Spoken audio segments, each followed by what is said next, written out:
Good day plant lovers, for today's video po. Ayan, checking lang tayo ng ating mga propagations po. Ayan, ito yung ating mga aglonema na top cut. Tapos ito na yung kanilang mga base cut din. Ayan, ito top cut natin yan. Yung ating aglaw. Tapos ito na yung mga binase cut natin. Ayan, may mga nagsibulan na po. Ayan. Ayos din naman kasi may mga sumibol na dalawahan.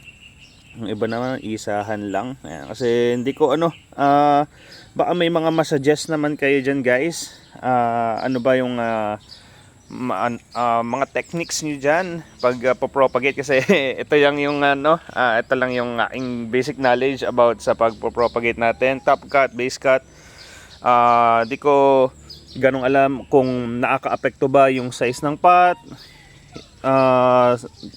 kung mas maliit ba yung gamitin natin, kung mas marami bang magiging anak, or okay lang ba yung ganitong medyo malaki na pot para mas makabuka yung halaman. Ayan, hindi ako kasi ganong ka-expert pagdating sa mga aglaws, kaya kung meron dyan na makapanood na talagang marunong sa at kung ba mga expert na sa propagate po ng mga aglonemas, ayan, ilapag nyo lang dyan sa baba para mabasa natin. Ayan, at saka makita ng iba nating viewers ano ba yung mas magandang mga way para sa pagpropagate po.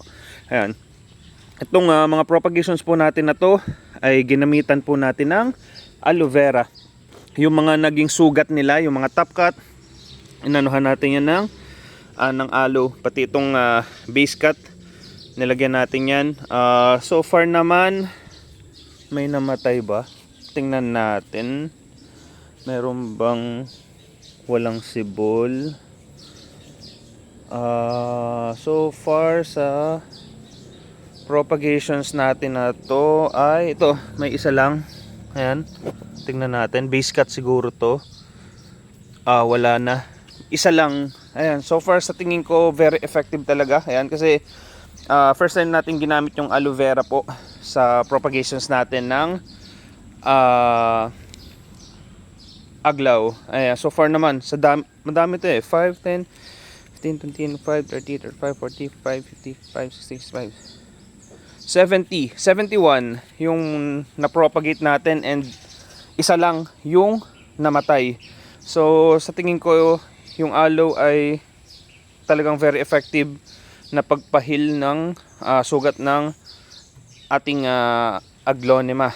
Ayan, may lang kayo, may mga techniques kayo dyan, i-share nyo naman sa ating sa ating page.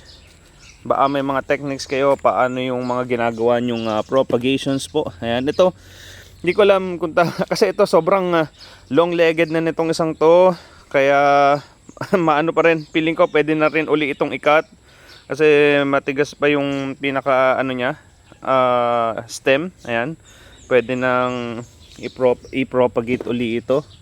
Another top cut, tas mayroon na naman tayo magiging base cut. Ayan, meron pa ditong nagbabakasyon. Ayan, malamig kasi kaya dyan sila nag-stay.